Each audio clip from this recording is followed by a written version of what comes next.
복지센터 휴게실에서 들려오는 속삭임에 김순자는 귀를 기울였다. 67세, 요양보호사 경력 15년. 이 바닥에서 안 들어본 소문이 없었지만 이번 거는 심상치 않았다. 손녀 수연이의 얼굴이 떠올랐다. 창백한 입술, 가느다란 호흡. 심장 수술비가 아직 2천만 원이나 남아 있었다. 의사는 한 달 안에 수술하지 않으면 위험하다고 했다. 순자 선생님, 센터장 김 과장이 복도를 뛰어왔다. 얼굴에 절박함이 가득했다. 또 그 환자 얘기예요? 김 과장은 서류 봉투를 내밀었다. 순자가 열어보자 숫자가 눈에 들어왔다. 시급 2만 원, 하루 12시간, 주 6일. 월 580만 원에 특별수당 500만 원. 한 달만 버티면 1,000만 원이 넘었다. 환자분이 특이한 조건을 하나 내셨어요. 뭔데요? 김 과장은 잠시 머뭇거렸다. 순자의 손이 멈췄다. 목포. 50년 전 자신이 고등학교를 다니던 그곳. 그때 생각하면 지금도 가슴 한편이 시렸다. 첫사랑 박민호.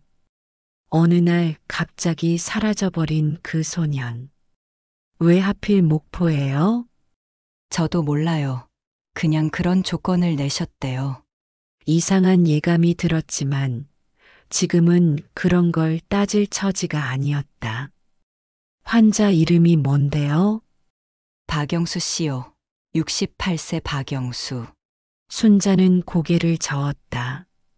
민호의 성도 박씨였지만 흔한 성이었다.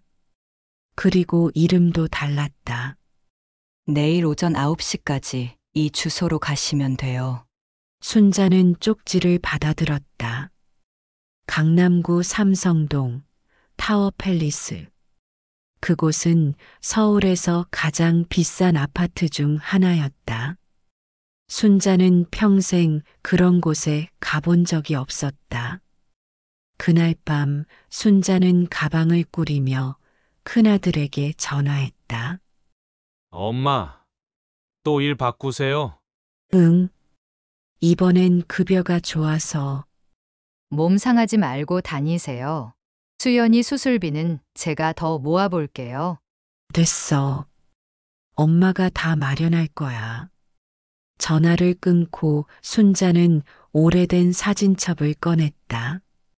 노란 종이 사이로 흑백 사진 한 장이 끼워져 있었다. 교복을 입은 소년소녀. 소녀는 수줍게 웃고 있었고 소녀는 그의 팔을 잡고 있었다. 1976년 목포 해변에서 찍은 사진. 민호야. 순자는 사진을 쓰다듬으며 중얼거렸다. 50년이 지났지만 그 눈빛만은 잊을 수 없었다. 다음 날 아침 순자는 타워 팰리스 로비에 섰다. 화강한 바닥은 그녀가 신은 낡은 운동화를 비춰냈다. 흰 장갑을 낀 컨시어지가 차갑게 물었다. 방문 목적이요? 30층 3002호 박영수 씨 댁의 요양보호사로. 컨시어지는 순자를 위아래로 훑어봤다. 그 눈빛에는 명백한 경멸이 섞여 있었다. 하지만 전화 확인 후에는 태도가 180도 바뀌었다. 30층 전용 엘리베이터입니다. 이 카드키를 사용하세요. 엘리베이터 안은 거울로 둘러싸여 있었다. 순자는 거울 속 자신을 봤다. 희끗한 머리, 주름진 얼굴, 구부정한 어깨. 67세의 나이가 그대로 드러났다. 30층에 도착하자 복도는 고요했다. 삼천 2호 앞에서 순자는 심호흡을 했다. 초인종을 누르자 안에서 거친 목소리가 들렸다. 열려 있어. 문을 열고 들어서는 순간 순자는 숨이 멎는 듯 했다. 통유리창 너머로 한강이 펼쳐졌고 거실은 웬만한 집 평수만 했다. 하지만 그것보다 순자의 시선을 사로잡은 건 창가에 앉은 남자의 뒷모습이었다. 휠체어에 앉아 있었다. 희끗한 머리, 약간 굽은 어깨. 남자는 돌아보지 않은 채 말했다. 규칙은 간단해 말 걸지 마 하라는 것만 해. 그럼 한 달 버틸 수 있을 거야. 목소리가 낯익었다. 순자는 가슴이 두근거렸다. 설마 하는 생각이 들었지만 곧 고개를 저었다. 50년이나 지났는데 목소리를 기억할 리 없었다. 아침은 토스트 한 장, 계란 스크램블, 블랙 커피. 남자가 천천히 휠체어를 돌렸다. 순자의 가방이 바닥에 떨어졌다. 희끗한 머리 아래로 깊게 파인 주름, 야윈 볼, 그리고 그 눈. 50년이 지났어도 변하지 않은 그 눈빛. 남자도 얼어붙었다. 그의 입이 천천히 벌어졌다. 순자야. 김순자의 머릿속이 하얘졌다. 이 사람은 박영수가 아니었다. 박민호였다. 1976년 어느 날 아무 말 없이 사라져버린 그 소년. 순자의 첫사랑. 둘은 한참 동안 서로를 바라봤다. 시간이 멈춘 것 같았다. 50년의 세월이 한순간에 증발했다. 민호의 손이 떨리고 있었다. 휠체어 손잡이를 꽉 쥔 그의 손등에 핏줄이 붉어졌다. 순자는 입술을 떨며 한 걸음 다가섰다. 민호야.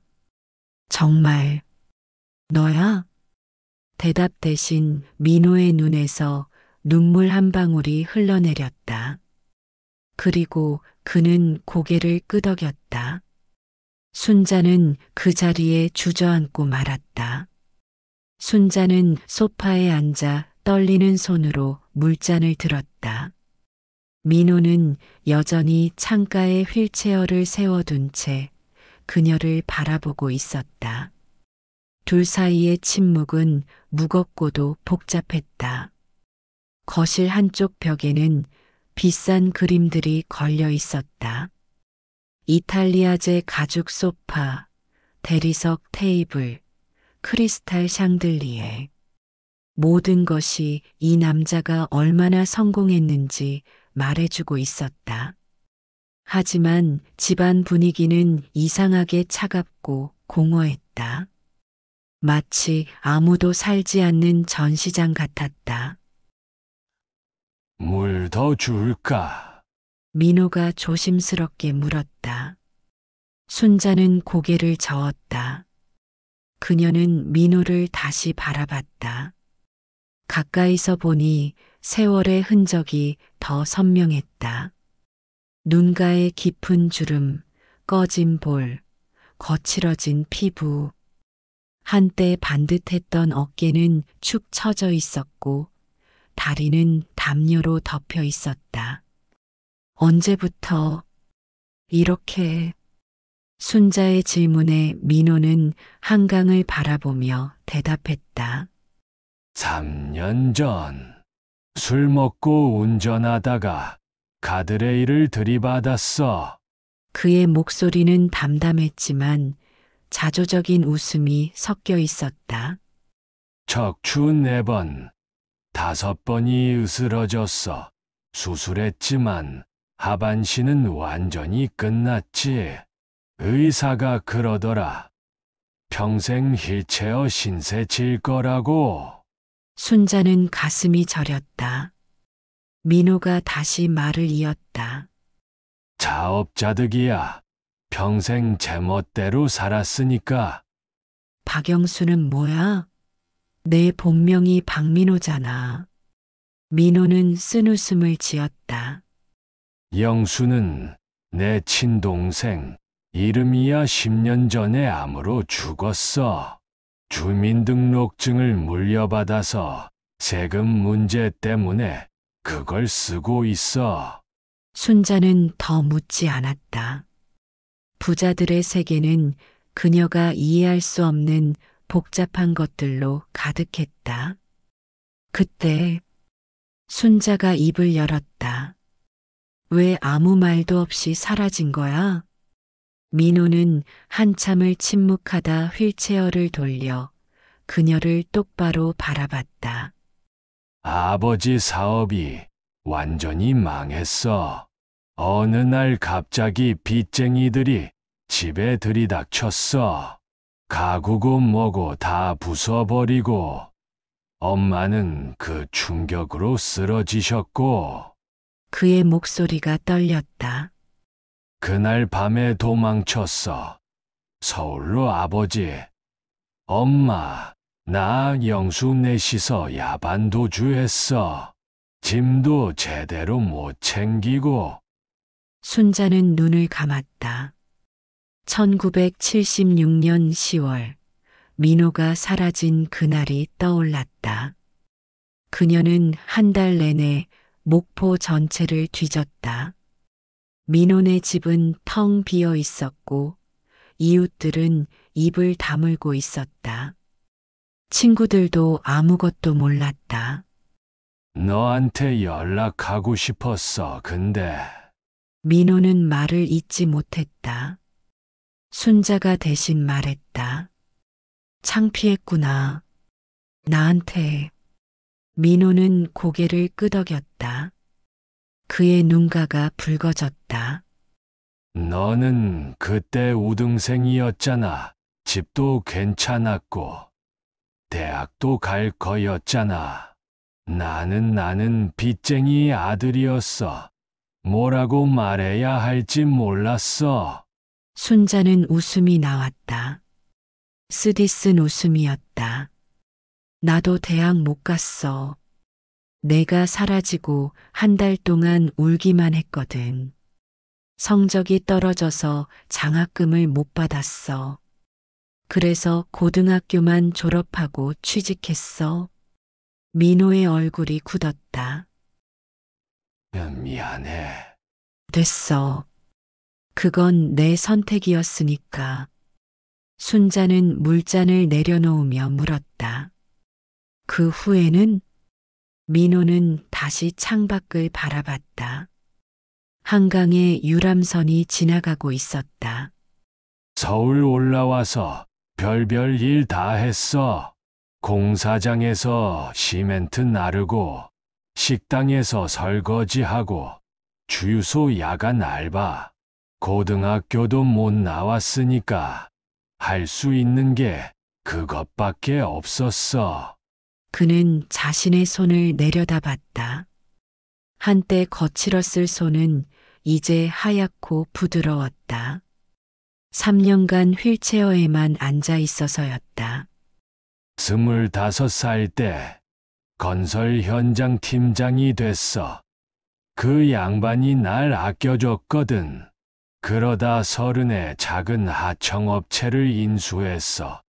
돈을 빌려서 그게 점점 커졌어.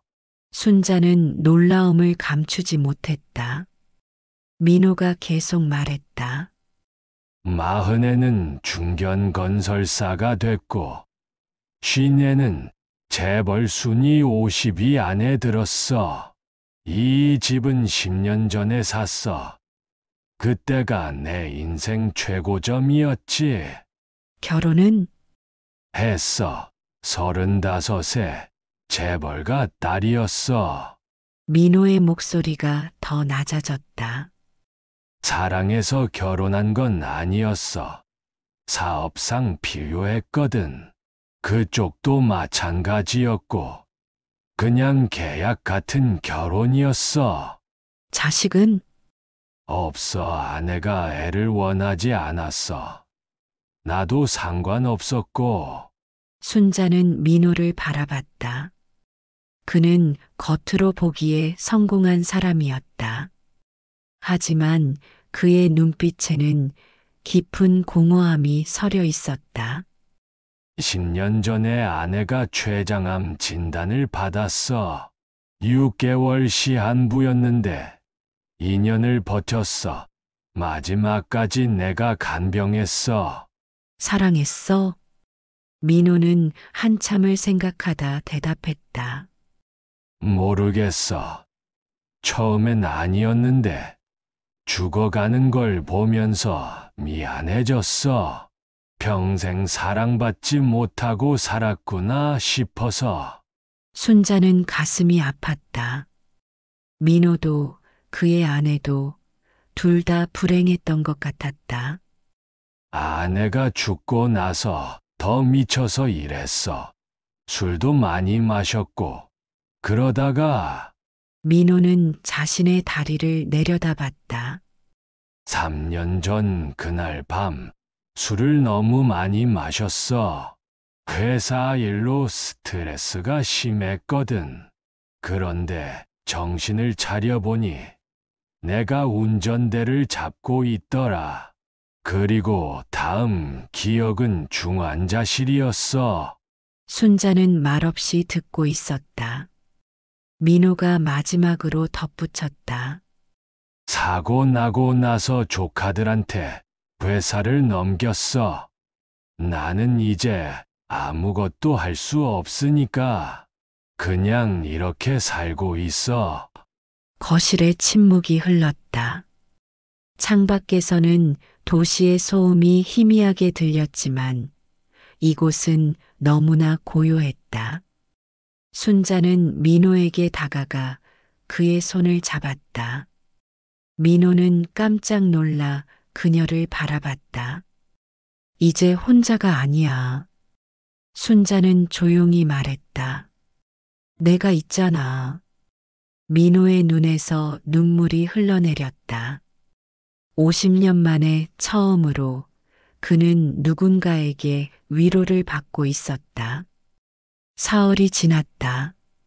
순자는 매일 아침 9시에 출근해 민호를 돌봤다. 씻기고 밥을 먹이고 재활 운동을 도왔다. 민호는 순자에게만큼은 협조적이었다. 센터장이 말했던 괴팍한 성격은 전혀 보이지 않았다. 하지만 순자는 이상한 점을 발견했다. 민호의 집에는 사람의 온기가 전혀 없었다. 냉장고는 배달 음식 용기로 가득했고 옷장에는 같은 옷이 여러 벌 걸려 있었다. 마치 호텔 방처럼 정돈되어 있지만 삭막했다. 나흘째 되는 날 순자는 베란다에서 이상한 것을 발견했다. 재떨이가 여러 개 있었는데 그중 하나가 깨져 있었다. 그리고 벽에는 뭔가 부딪힌 흔적이 있었다. 민호야, 이거. 순자가 묻자 민호는 고개를 돌렸다. 아무것도 아니야. 재떨이를 던진 거야? 민호는 대답하지 않았다. 순자는 그의 앞으로 가서 물었다. 센터장이 그러던데 내가 요양보호사 12명을 내쫓았다며? 재떨이도 던지고 욕도 하고. 민호는 한참을 침묵하다 한숨을 쉬었다. 그래, 내가 그랬어. 왜? 화가 났어. 그 사람들은 다 나한테 아첨했어. 사장님 하면서 돈만 보더라. 조카들도 마찬가지고. 민호의 목소리에 분노가 묻어났다. 나는 사람이 필요했던 거지. 노예가 필요했던 게 아니었어. 근데 다들 날 불쌍한 장애인 취급하면서 뒤에서는 내 재산만 노리고 그는 말을 멈췄다. 순자는 그의 어깨에 손을 올렸다. 나한테는 왜 안 그래? 민호는 순자를 바라봤다. 너는 다르니까. 바로 그때 현관 초인종이 울렸다. 민호의 얼굴이 굳었다. 또 왔네. 누가? 조카. 순자가 문을 열자 30대 중반의 남자가 서 있었다. 명품 양복에 롤렉스 시계. 그는 순자를 위아래로 훑어보더니 코웃음을 쳤다. 삼촌 계세요?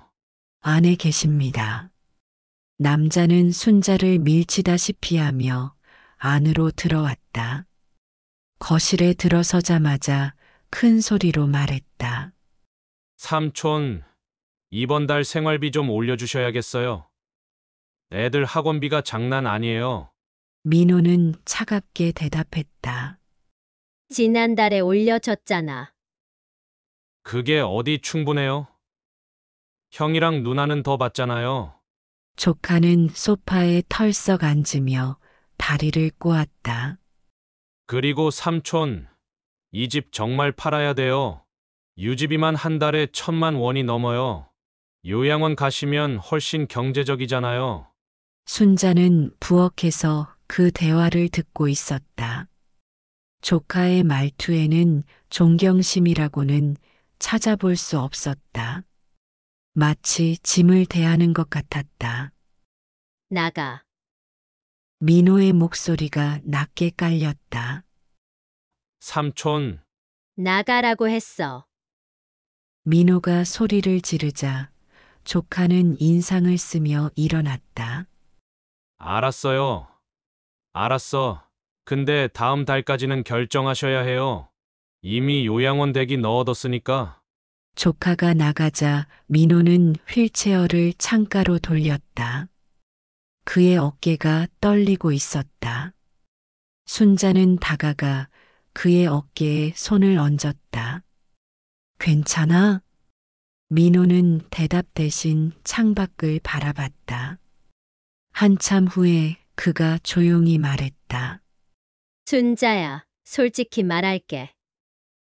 응, 나 일부러 요양보호사들한테 못되게 굴었어. 순자는 놀라지 않았다. 어느 정도 예상하고 있었다. 외로웠어. 혼자 있는 게 너무 힘들었어. 근데 사람들은 다 날 이용하려고만 했어. 그래서 차라리 혼자가 낫다고 생각했어. 민호는 순자를 돌아봤다. 근데 너를 보는 순간 모든 게 무너졌어. 50년 동안 쌓아온 벽이 한순간에 다 무너져 내렸어. 순자는 민호의 손을 잡았다. 이제 혼자가 아니야. 내가 옆에 있잖아. 민호는 고개를 끄덕이며 눈물을 훔쳤다. 그날 저녁 순자는 민호에게 저녁을 차려주며 물었다. 요양원 정말 갈 거야? 선택의 여지가 없어. 조카들이 이 집을 팔기로 결정했어. 왜 너한테 물어보지도 않고? 나는 이미 회사 경영권을 넘겼어. 지분만 가지고 있지. 그러니까 의견을 낼 입장이 아니야. 순자는 화가 났다. 하지만 표현하지 않았다. 대신 조용히 말했다. 요양원 가지 마. 내가 계속 돌봐줄게. 민호는 놀란 표정으로 그녀를 바라봤다. 순자야, 그건. 한 달 계약 끝나도 계속 올게. 돈은 상관없어. 그냥 내가 너를 돌보고 싶어서야. 민호는 순자의 손을 꽉 잡았다. 그의 손이 떨리고 있었다. 고마워. 정말 정말 고마워. 그날 밤 순자는 집으로 돌아가는 지하철에서 결심했다. 민호를 혼자 두지 않겠다고. 그가 요양원에 가는 일은 절대 없게 하겠다고. 2주가 지났다. 순자와 민호는 점점 가까워졌다. 아침마다 나누는 대화, 함께 보는 저녁 뉴스, 가끔 나누는 옛날 얘기. 둘 사이의 어색함은 사라지고 편안함이 자리 잡았다. 어느 날 오후 순자는 민호를 씻기고 있었다. 욕실은 장애인용으로 개조되어 있었다. 리프트, 미끄럼 방지 바닥, 안전 손잡이. 하지만 이 모든 장치들이 오히려 민호의 처지를 더 비참하게 보이게 했다. 팔 들어봐. 순자가 말하자 민호는 순순히 팔을 들었다. 순자는 타월로 그의 등을 닦다가 큰 흉터를 발견했다. 등 왼쪽에 길게 패인 자국. 칼에 베인 상처 같았다. 이거 20년 전에 찔렸어. 민호는 담담하게 대답했다. 회사가 부도 직전이었어. 대출금 30억을 못 갚았거든. 사채업자가 사무실로 찾아왔어. 그날 밤 주차장에서 칼을 맞았어. 순자의 손이 멈췄다. 민호가 계속 말했다. 19군데를 찔렸어. 중환자실에 한 달 있었어. 의사들이 기적이라고 했어. 주요 장기는 안 다쳤. 그때 아내는 병원에 한 번도 안 왔어. 그리고 일주일 후에 이혼 서류를 보내왔어. 민호는 쓰게 웃었다. 근데 이혼은 안 했어. 내가 거절했거든. 자존심 때문이었을까? 아니면 혼자가 두려웠을까? 순자는 그 흉터를 조심스럽게 어루만졌다. 50년의 세월 동안 민호가 얼마나 힘들게 살았는지 조금씩 알게 됐다. 그 후로 아내랑은 같은 집에 살았지만 남남이었어. 각방 쓰고 말도 안 하고 그러다 10년 전에 아내가 암 선고를 받았어. 그때 간병한 거야? 응. 2년 동안 매일 병원에 갔어. 손잡아주고 밥 먹여주고. 민호의 목소리가 낮아졌다. 아내가 죽기 일주일 전에 나한테 말했어. 당신은 좋은 사람이었어. 근데 나는 당신을 사랑할 수 없었어. 미안해. 그게 마지막 대화였어. 순자는 가슴이 아팠다. 민호의 삶은 성공의 껍데기 아래 깊은 외로움으로 가득했다. 씻기기를 마치고 거실로 나왔을 때 초인종이 울렸다. 이번엔 30대 후반의 여성이었다. 민호의 조카딸이었다. 사람촌님, 안녕하세요. 여자는 명품 가방을 들고 있었다. 그녀는 순자를 흘끔 보더니 민호에게 다가갔다. 삼촌님, 이번 달 용돈 좀 더 주실 수 있으세요? 애 유학 보내려면 돈이 많이 들어서요. 민호는 창밖을 보며 대답했다. 지난달에 줬잖아. 그건 생활비였잖아요. 유학비는 따로. 됐어. 나가. 삼촌님, 여자의 목소리가 높아졌다.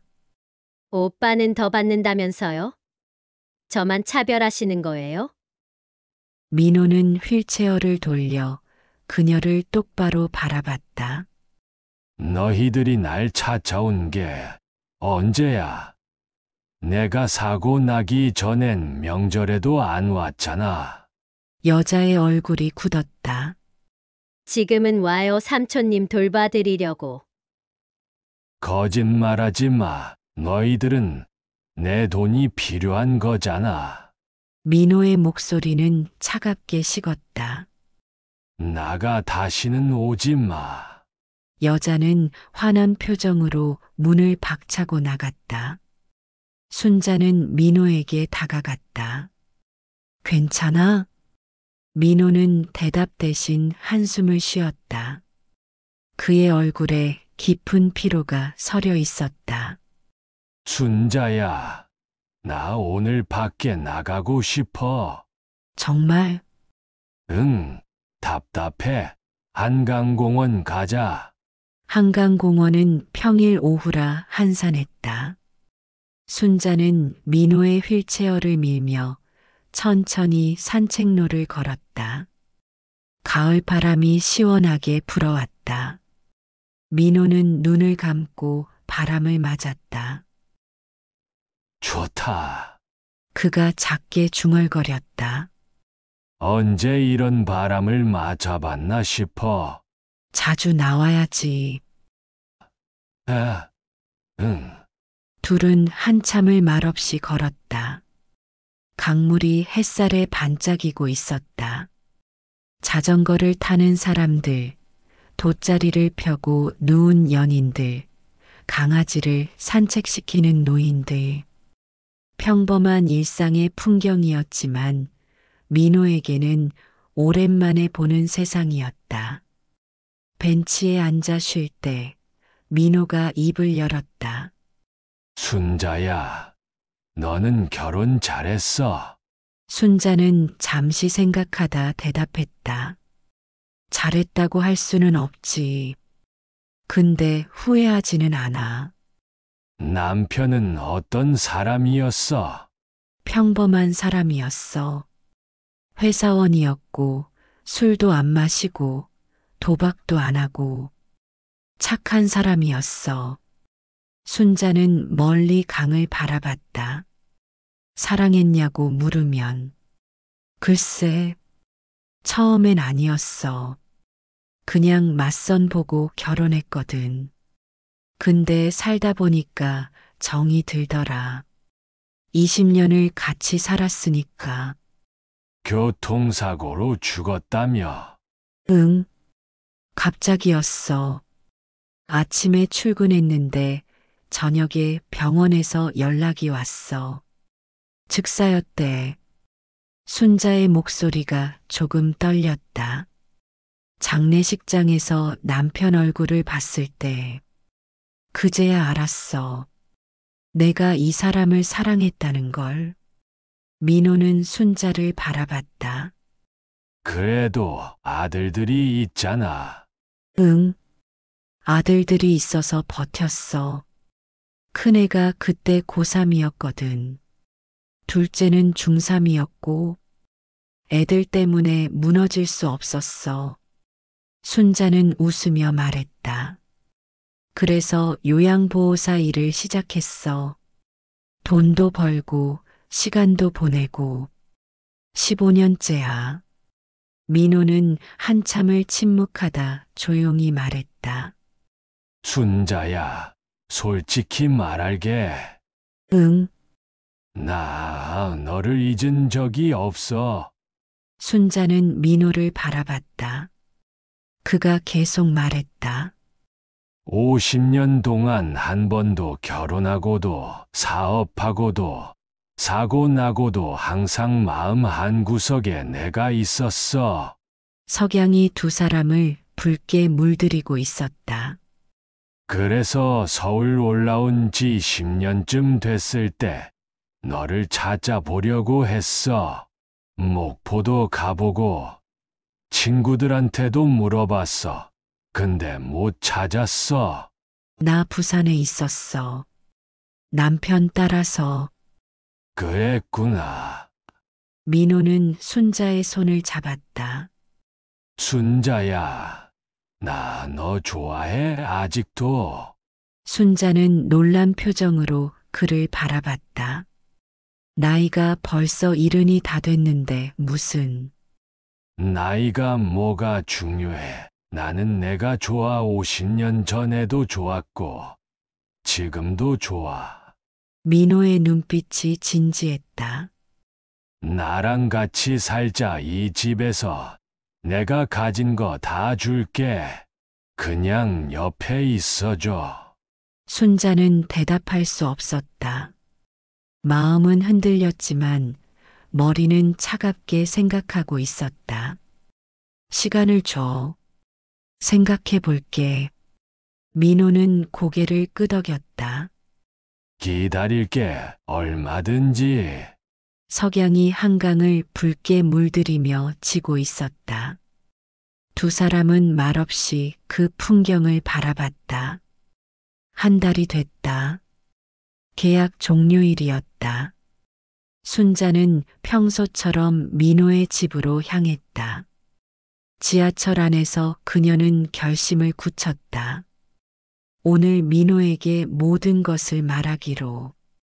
민호의 집에 도착하자 평소와 달리 그는 정장을 입고 있었다. 휠체어에 앉아 있었지만 깔끔하게 면도를 하고 머리도 빗어 넘긴 모습이었다. 왜 그렇게 차려입었어? 오늘 특별한 날이잖아, 한 달 되는 날. 민호는 테이블을 가리켰다. 꽃다발과 케이크가 놓여 있었다. 고마워, 한 달 동안. 순자는 가슴이 뭉클했다. 하지만 곧 마음을 다잡았다. 민호야, 나 할 말이 있어. 나도. 나부터 할게. 순자는 소파에 앉으며 가방에서 서류 봉투를 꺼냈다. 이거 봐. 민호가 서류를 펼치자 얼굴이 굳었다. 부동산 등기부등본이었다. 소유주 이름은 김순자.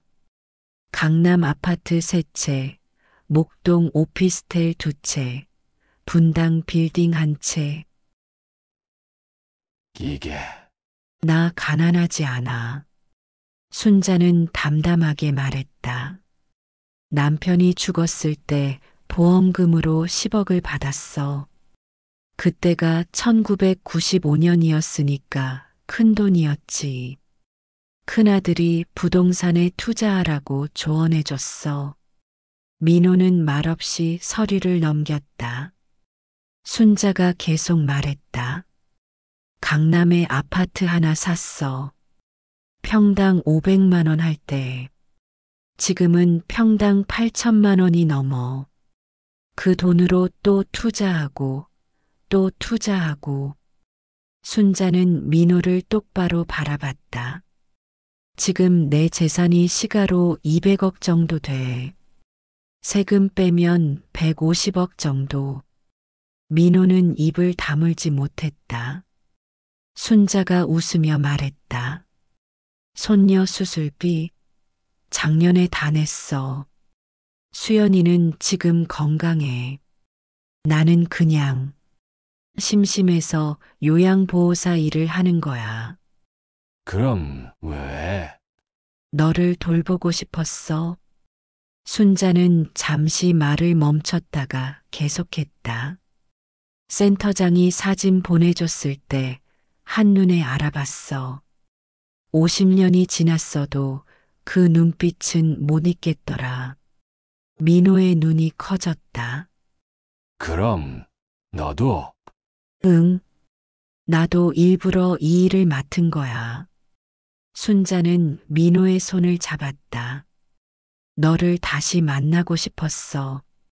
그리고 확인하고 싶었어. 내가 50년 동안 마음에 품고 있던 그 사람이 어떻게 살았는지. 민호는 황당하다는 표정으로 순자를 바라봤다. 그러다 갑자기 웃음을 터뜨렸다. 우리 둘 다 속였네. 그러게. 둘은 한참을 웃었다.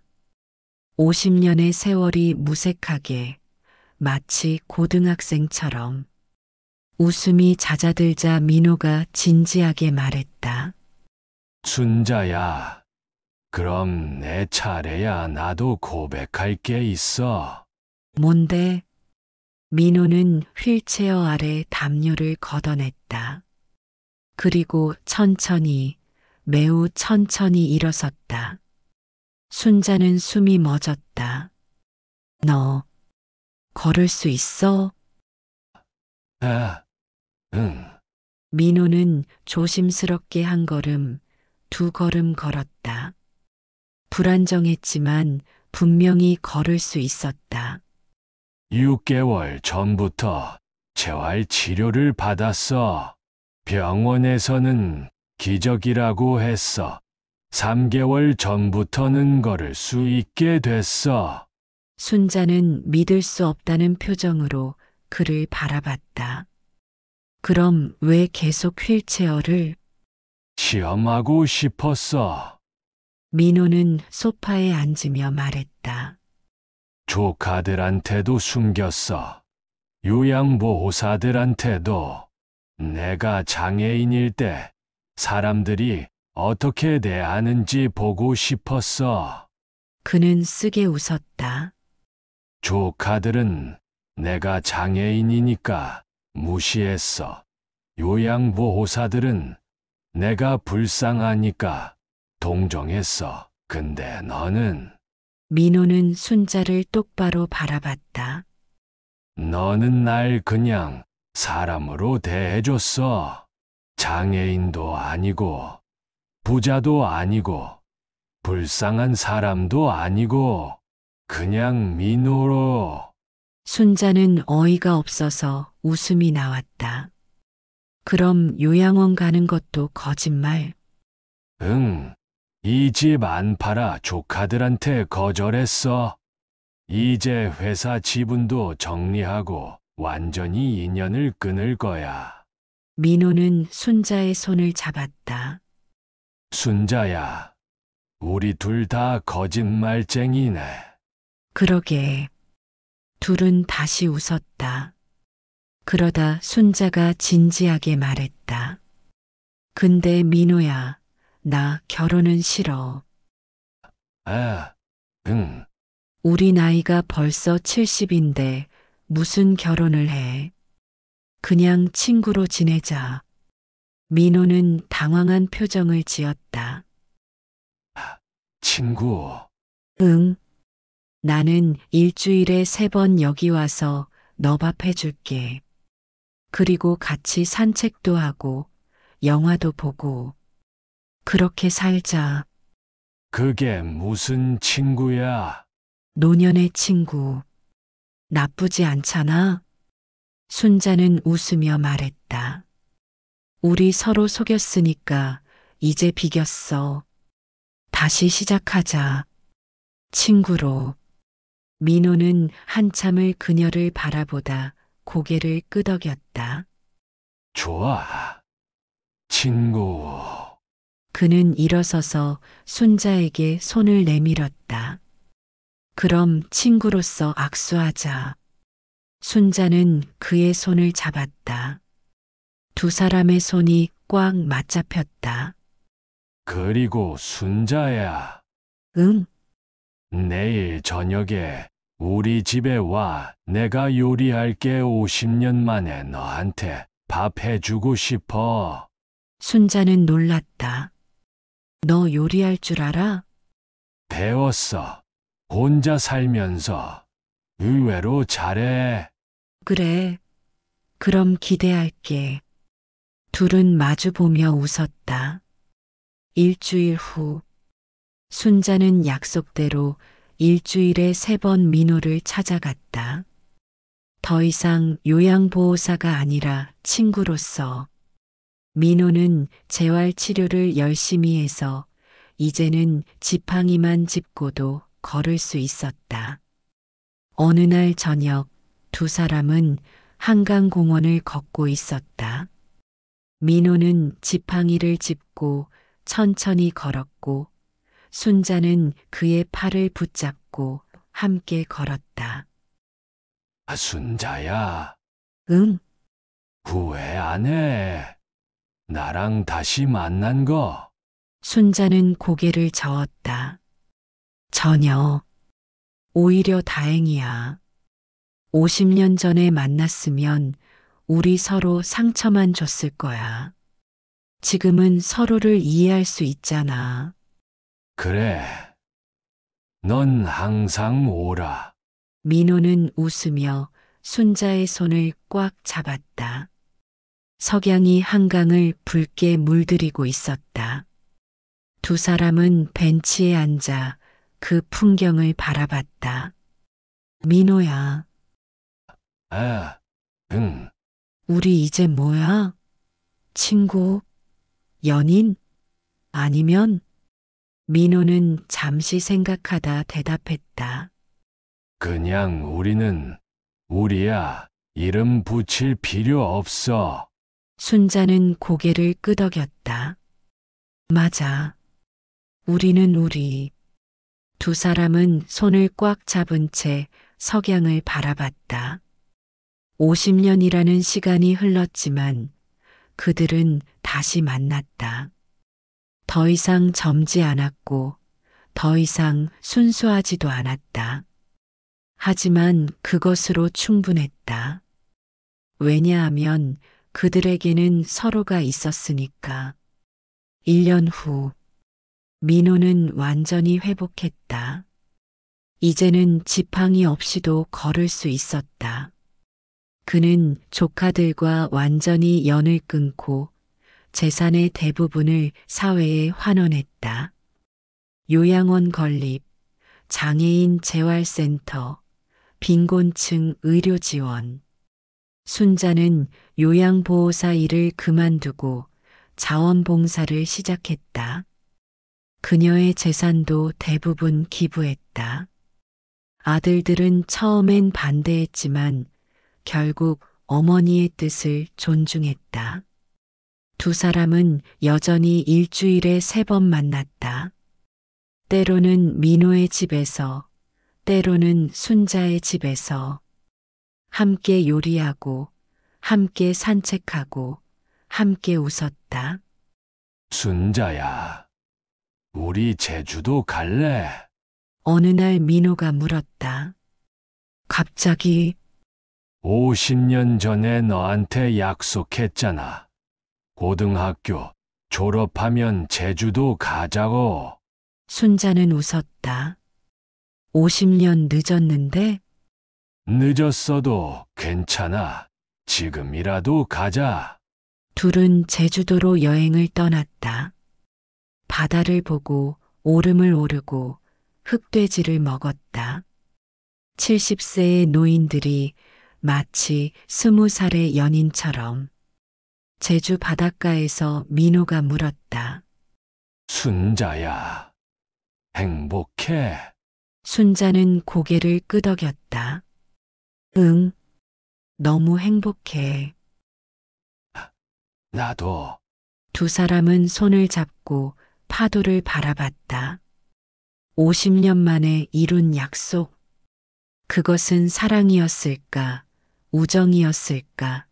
아니면 그 이상이었을까? 답은 중요하지 않았다. 왜냐하면 그들에게는 서로가 있었으니까. 그리고 그것으로 충분했다.